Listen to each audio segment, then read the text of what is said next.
time now to, got it, okay.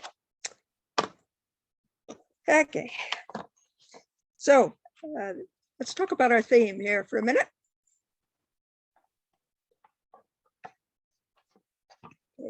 Our theme is for this year is strength, love, and zeal. With strength, love, and zeal, we recognize our wholeness. We are one team, one community, reaching our greatest potential, or greater potential. And isn't that exciting? Because basically it's really what is happening, isn't it? We Unity Kitchener and Unity Ottawa have really become partners in the one. We can share our own uniqueness, and yet we can share each other and each other's, we, as one, we become even more complete than we already are. So isn't that wonderful? I think that's wonderful. Anyway, right now, I am going to introduce our speakers. Time for me to shut up here. Okay.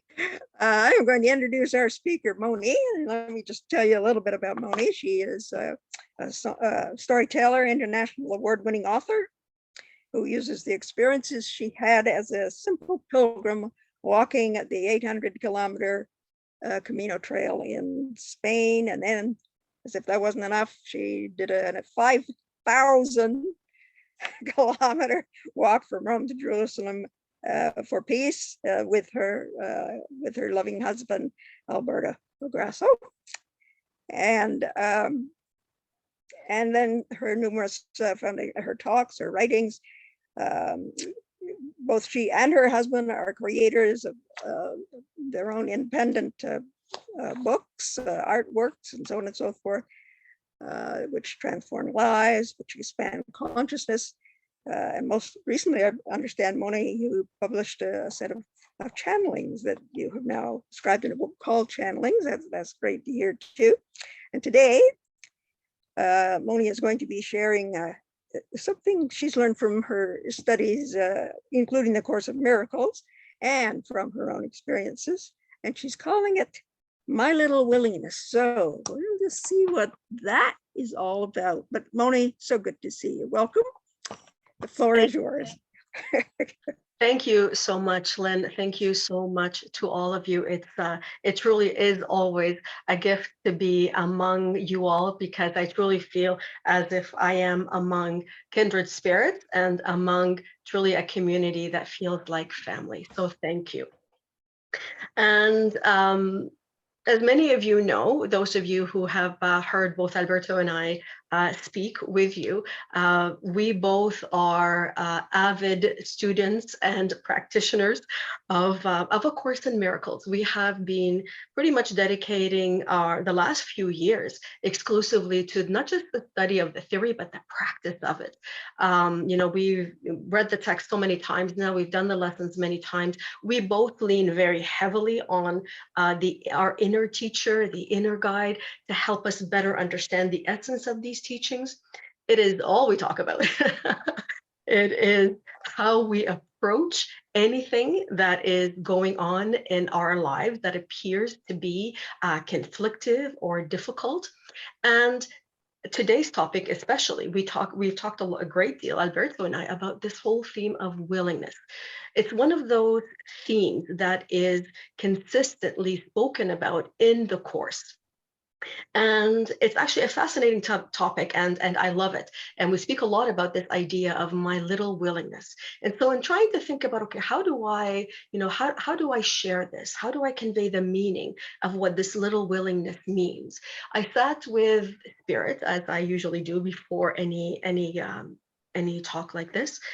And I felt guided to share with you a personal experience that actually happened not long ago in our lives. And by the way, I'm going to be speaking in terminology where maybe I say the father or the son, or more masculine sounding terminology, but really it's referring to all genders, and it includes all, it excludes no one. So feel free to substitute the word that best suits you. And so not long ago, a couple of months ago, a friend contacted us, quite distraught, and talking about ending their life. They felt stuck. Nothing seemed to be happening in their life.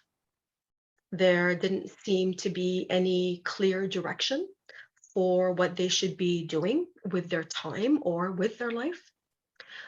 This person, I will say, has witnessed and experienced endless miracles in ways big and small. They are essentially a walking spark of light, this person.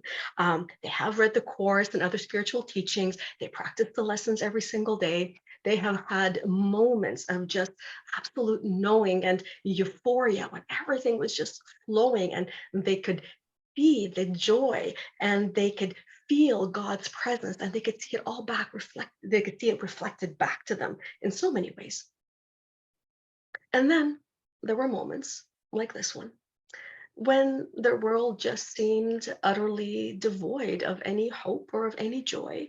And it just felt that it wasn't changing in any meaningful or permanent way. And their attitude really was like, well, what does it matter, anyways? This world is all illusion, like the Course and other spiritual teachings talk about. It's not real. I'm not a body. So it doesn't matter. I'll just leave this body and I'll come back again and try it in a different body. Maybe things will be different, which is very logical reasoning if you think about it, but also no better example of ego and separation thinking that you can find. And so, what did we do? What did I do? What did Alberta do? Well, there's only one thing to do, really, which is to keep practicing what it is that we are learning. And so I was actually on the couch with a video call with our friend, and Alberto was nearby, and I could see that he was listening. And with just kind of eye contact and raising, we would just raise our arms. This is kind of our language of how we communicate. Of we are going to raise this, we are going to give this. I understood, I knew that he was going to be supporting whatever this effort is before us and doing what I'm about to describe to you in many steps. But what was happening was actually happening instantaneously. It was happening in the present moment. But I'm going to try and break it down to kind of take you through what the thinking was that led to the just instantaneous decision. And so the first step, which is the first step I talked about here, is always I call on what the Course calls the voice for God. It's also called by many things. It's called the Holy Spirit, called the Great Comforter, the inner guide, that loyal friend and companion. They're all terms. They're all terms to try and describe that infinite loving presence that is with us. And to me, he is my most trusted advisor, my most trusted friend. And sometimes he takes the form of Jesus. I kind of imagine that it is him who is standing with me, but mostly it is a feeling. It's a feeling of just being accompanied. And so I invite that presence, and even though it's there all the time, I invite it in and I ask it to be front and center. And in my mind, I say, I'm not sure what's happening here, but I take 100% responsibility for this situation being in my experience. I take responsibility for the error in my mind, in my thinking, that has somehow fabricated this scenario that I'm looking at right now. And also responsibility for the fact that my mind is the source of what I am seeing in front of me as an effect. I will not look away from this, but I will look upon this with you. And so outwardly, imagine this. Outwardly, I'm listening to my friend. I'm listening to the words. But inwardly, I am focused on this inner communion and on this communication with Spirit. I can feel that presence. And I just feel comforted. I know it's going to be okay. And I just know I'm going to have exactly the right words that I need to be able to say that are going to be perfect for this situation. And so in my mind, I'm continuing and I'm saying, I'm not sure. I'm not sure what fears I have, what beliefs, what guilt, what resentments in me that are playing out in this image that I'm looking at before my eyes. But I do know that they are false. I do know that there are errors in my thinking, in my perceptions, in my interpretations of events. That's all that my eyes are showing me, by the way. That's what they're reporting back to me in the form of this particular situation. I'm looking at an image. I'm not looking at what is real. In fact, this image of the distraught friend is actually impeding me being able to see what is real. And what is real is my friend's holiness, perfection, purity, innocence, magnificence, radiance, which is what God created. This image that I'm looking at is impeding me from seeing the perfection that God created, which also tells me that I have failed to recognize it, not only in them, but in me as well. And so that means I must be thinking with this mind that believes that it is separate from God, from all of creation. Somehow my attention, my awareness, whether conscious or unconscious, must be on the past. Again, something from my past, some resentment, some grievance, something that I've held on to, maybe some anger, some shame, some guilt from some experience that I had and that I think is still real, that is haunting me. I somehow must have held on to that and brought it here to this present moment. And it's playing out in front of me in this form. I am willing to have this error healed, corrected in me, in my friend, and in all of creation. I am willing, with you, my most trusted friend, I am willing to see holiness here and to exchange all of this apparent signs of conflict, to exchange that for peace, for your peace, God's peace, and to exchange what is false and fabricated in my thinking with the truth, which is the truth of our oneness and our love for one another as brothers, and of course for God, for our Father, for our Creator. I am willing, I am listening. Be you in charge. I will follow your guidance. I am here and I love you. Now, I would say this first step, this kind of pause, rather than just jumping into action mode and let me tell you how to fix this, this is the most critical pause, the most critical step. Why? Because I'm basically identifying the error at its source in here, not out there, in my mind. And I'm stopping what would likely be the greatest temptation, which is the temptation to identify with this situation, to be afraid for our friend, to look at them as someone who is weak, who is vulnerable, who is unstable, and who is totally capable of doing what they're talking about. In other words, it's the temptation in course terminology to make this situation real and not remember that as real and as fearful as it appears, it still remains not real and not true. How can I say that with certainty? Well, let's look at the situation. Does the situation reflect any peace, love, joy? Does it inspire any of those qualities?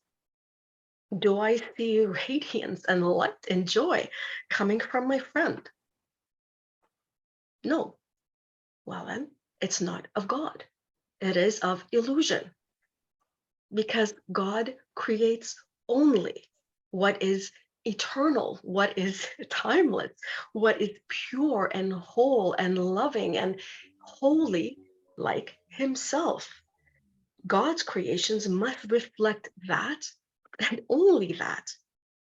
And God's Son, His child, His extension, is like the Father and creates like Him. Because the Father, God, the creator, the source, gave his son, his creation, all of himself. He extended all that he is into his loving creation. I mean, I can't even imagine that. God, all of God is in me. God gave all of himself, itself in me, to me. I can't even understand what that means. I'm still learning how to accept that as the truth of who I am. And so when I look at the situation in front of me, I go, well, does the situation reflect any of this? Well, obviously the answer is no. And that's why it's not real. It is projection and it is illusion. But it does serve a very important purpose. Just because it's illusion and not real doesn't mean that it cannot be used for your awakening. It's an opportunity. It's a wonderful opportunity for healing, to recognize the errors in my thinking that are still there, and to liberate, to free both myself, my friend, and all of creation from these false ideas that I keep projecting outward and that are preventing me from seeing them truly. And to celebrate that, to celebrate the truth of what God created, to celebrate that holiness, and to give praise and gratitude to our Creator for creating that perfection, that holiness. Because seeing that holiness, being in that state of reverence for what God created, that is the closest that I'm ever going to get in this world of form to actually knowing God. That's why it's so important to be willing to look at what God created and not at just the fabricated images that my eyes are showing me. And that's why every situation, whether it's this one that I'm talking about here or any situation that you may be living through that appears to be conflictive and threatening, is an opportunity for the weaver of the illusion, the dreamer of the dream, yours truly, to liberate his brothers, my brothers, and to finally know peace. Now, I'm not saying this is easy, by the way, and it's definitely not easy to be in this way of thinking and this way of being, because you know what? I'm there, I'm sitting with my friend, and I'm hearing their cries. My eyes are showing me their tears and all of the physical symptoms, that want to convince me that this is real and I have to act now to save my friend. It wants to pull me into that rabbit hole with them. Now, understand me, I'm not saying that there is no room for action or for response. There's definitely a place for all of that. But if I don't pause first and I invite the Holy Spirit or my friend to lead, what is going to happen? Well, all of my memories and all of my past experiences of what I have been taught to do will step in. First, commiserate with them. Oh, you poor thing. Yeah, you're right. It's awful. I feel so terrible for you. You're right. Things really are bad. It's true. Your situation is just unbelievably horrendous. It's true. Nobody in your family gets you. Nobody wants to support you. Nobody even wants to understand what you're going through. They're just leaving you there. They're jerks. You get the idea. Go on. So the first instinct is commiserate, make this so real. And then second, what I have been taught to do, you take charge. My past upbringing says, well, it's up to you to take care of her, because that's what a good person does. You see suffering of any kind, it's up to you to fix it. It's up to you to save them. You're strong, but they don't know any better right now, but you do. Especially if you say that you're someone who's spiritual and you believe that God is love. Well, God love wouldn't let them suffer. Do something. Because if you don't, and they do end up taking their life, well, then it's going to be your fault. It's on your hands. Because you could have stepped in and stopped it, but you didn't. And you don't want now that guilt to haunt you, do you? So with this situation, what am I really dealing with? I'm confronting all of these ideas. I'm confronting all of the guilt of what happens if I don't step in and I help someone and I save someone. But at the same time, I also have to be brutally honest with myself, okay? I have to recognize all of the emotions that this obligation to help others is triggering in me. Of course, nobody wants to look there because, I'm noble. I don't have those, I don't have those feelings of attack or guilt towards anybody else. But I do have to admit, if I were to be truly honest, that there is a part of me that actually resents them. That's actually angry with them. That's saying, how dare you put me in this position after all of the hours upon hours that I've already spent talking to you, helping you, in other situations, see another way, having you say, yeah, you understand, you're committed, you're working on it, you're going to do it. And then I get this,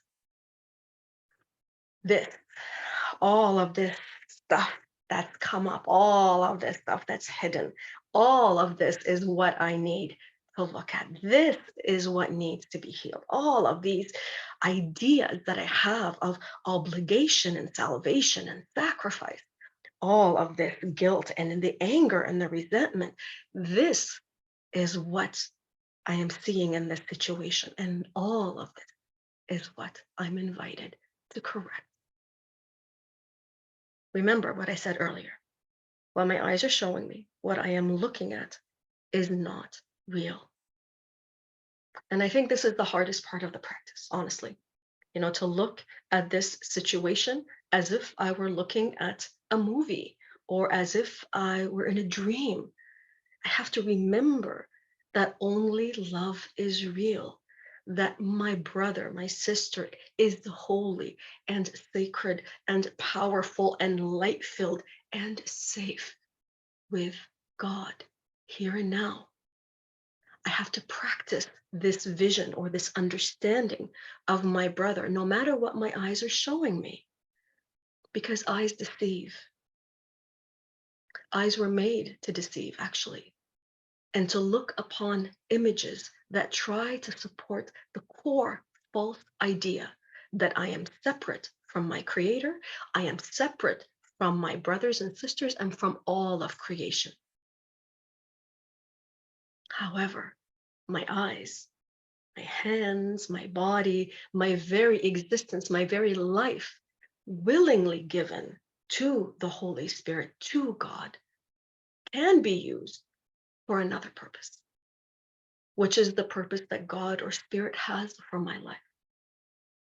I can choose to willingly give it to God to direct so that I can fulfill what is my part in His plan for my waking up from this dream that I've put myself into and for the awakening of my world with me.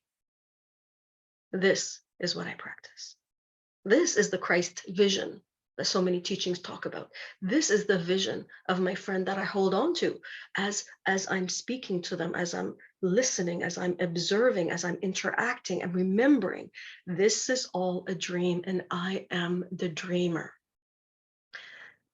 And by the way, this dreamer, any dreamer, really totally resents being told that they're dreaming, right? What? What do you mean? This is not real? You're the one that's dreaming. If you don't think that this is real, come on, you wake up. This is real. All of your ideas, those are what's false. And I think that's the biggest obstacle. That really is the biggest obstacle to awakening. This dreamer, the dreamer just not wanting to recognize that they are dreaming and resisting the call to wake up and to have these thoughts corrected and to return to the love, which is our home. So what happened with our friend? Well, as I was inwardly speaking and tuning into spirit and willingly giving over all of these ideas that I was telling you about, I was given the right words to speak. I was given metaphors, which I had never really considered before, but which seemed to really resonate with them. I felt a love, truly a love flowing from me towards them. I felt love. There wasn't that feeling of, I need to rush, that, I need to get off this call because this is uncomfortable. There was no anxiety. There was really, there was a stillness, a calm that surrounded me. I felt a confidence as I was speaking because I knew that they were receiving exactly what they needed to hear. I'm tuning into that voice. That voice is speaking for love. And this is what I want to extend to her, to them, is that love, and to let love speak through me. And I could see that Alberto was doing that same work as I was doing, that he's in the same movie with me. And, our friend eventually returned. They returned to peace. And we left them, in the hands of that love, knowing that love was actually comforting and guiding them in ways that our physical responses and our physical presence alone could never do. And when Alberto and I spoke about this afterwards, he said, the situation really was like a movie, showing him specifically, though, his lack of faith. It showed him his moments of struggle and confusion too. Those moments when you know that everything is right and flowing, you believe, you have no doubt. And then the next thing you know, you forget. You're down kind of you've forgotten everything and you go back to all the things that you used to do. And so it revealed that to me as well, of course. I have to admit that. And so for that, we give thanks. We give thanks to this experience because it allows both of us to liberate all of these ideas from this creation in which we find ourselves. And most interestingly, a little while after our conversation happened, our friend found themselves doing the exact same thing that we did with them for another friend who was going through a rough patch as well. And so they found themselves repeating and doing exactly what it is that we did with them. And in so doing, they just reinforced the truth of it in them. So this is a lot of steps, telling you a lot of things to literally what was happening in that instant. It just happened in that instant. And all that I needed to do for all of this healing to take place was to say, I am willing. That's my little willingness. That's all I have to offer, nothing more. But I have to be the one to initiate. I have to be the one to say, I am willing. I am willing to see the truth here. And Spirit, God, will step in and take that little willingness of mine and will add to it all of the might and all of the power and all of the grace and the will of God. Spirit will multiply that little offering of mine and will use it in all of creation, not just in this situation. And this is something that actually comforts me a great deal. A lot of times when I think, oh, I'm not doing enough, I should be doing more. This is something that comforts me a great deal, knowing that Spirit takes my little offering, amplifies it, and then uses it everywhere, uses it in all situations, in all universes, in all dimensions, in the past, in the future, in things that happen, in things yet to come. He will offer this truth that I'm willing to receive to any mind that he knows from his vision, from where he stands, will benefit from it. But all he asks is that I be willing, give it to him, and let him do the rest. And I love that. But then ego will say, no way, there is no way that this little willingness is going to change anything. Ego will now bring you scenario after scenario, situation after situation, form after form, to convince you to stay in fear, to stay in the sense of dread or the sense of anger or not enough. Basically, to stay in separation from your brothers and the truth of who we are as one, to try and convince you that you really are separate from everyone, that you really are alone, and that you really have to be afraid of the world out there that is filled with people who are so different from you. And above all else, ego wants to convince you that you have betrayed God, that God is somehow not happy with you, that you actually do deserve, punishment, and that you will be punished. And that somehow you're not worthy of his love because you abandoned the greatest love, and he will not take you back. What a terrible web of lies it weaves. What distorted images and figures it kind of hobbles together and then brings to you and says, look, this is real, this is true. You are weak, you are small, you are alone, you need to be afraid. All of it meant to keep the dreamer dreaming, distracted from looking at the source of these ideas so that they can be healed and freed, not letting love come in and to lead us back home. And so now, as we head into our quiet time, I would like to offer you some words of willingness that you can take into your day to remind you that very little is being asked of you in order to awaken, in order to understand and in order to move through this world with ease, with peace, and with grace. To me, in addition to the words, thank you, I love you, I am sorry, which I think many of you will recognize as the foundations of Ho'oponopono, another forgiveness practice. In addition to those words, the words I am willing are mighty words that can truly transform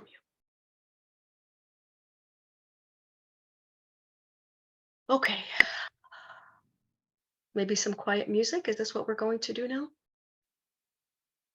And then I will give you some words of willingness.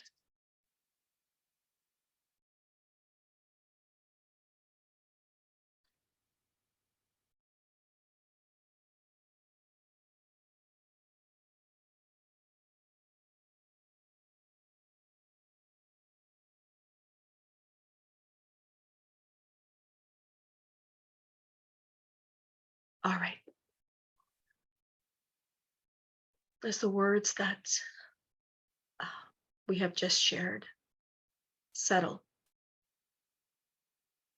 I invite you to simply enter for a moment into stillness.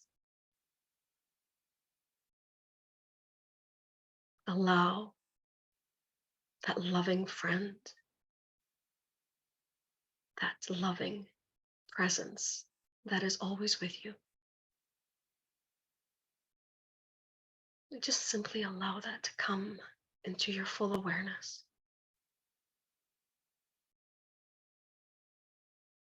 If you wish for it to take the form of a teacher, a master, an angel, any form that allows you to truly feel at peace and to truly feel loved, allow that image to come into your mind.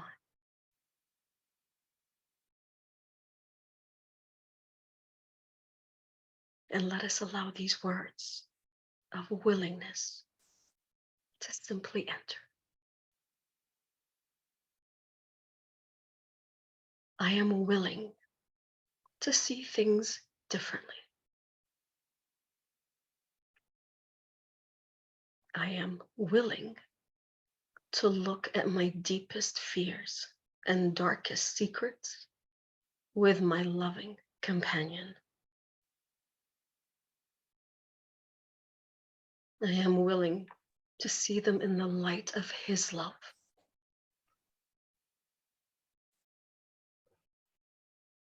I am willing to accept that I have made a terrible mistake about who I am and that I have been merely wrong.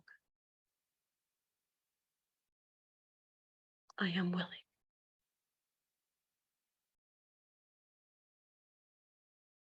I am willing to have my errors corrected. I am willing to let the truth replace all the ideas that I have about who I am, who my brother is, who God is.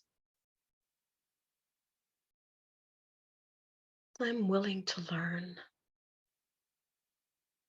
and to question every value that I hold.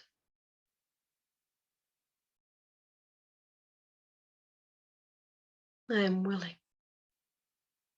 to consider that I am sleeping,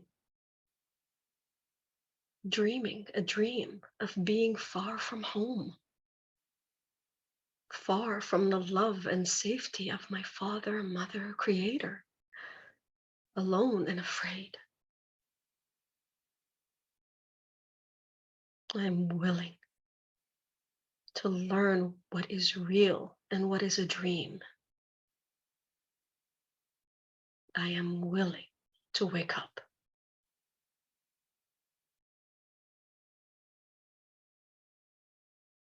I am willing to follow the guide who knows exactly what I need to do to wake up. above all else, I am willing to hear his voice and listen to his plan for my part in waking up. I am willing to step back and let him lead the way.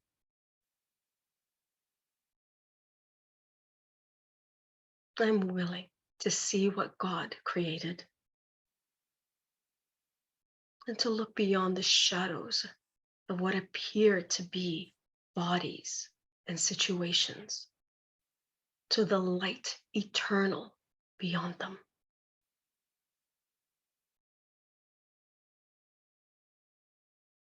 I am willing to see the light in myself. I am willing to accept the truth. I am willing to hear the call of heaven and to go home and bring my brothers with me. I am willing. And so it is.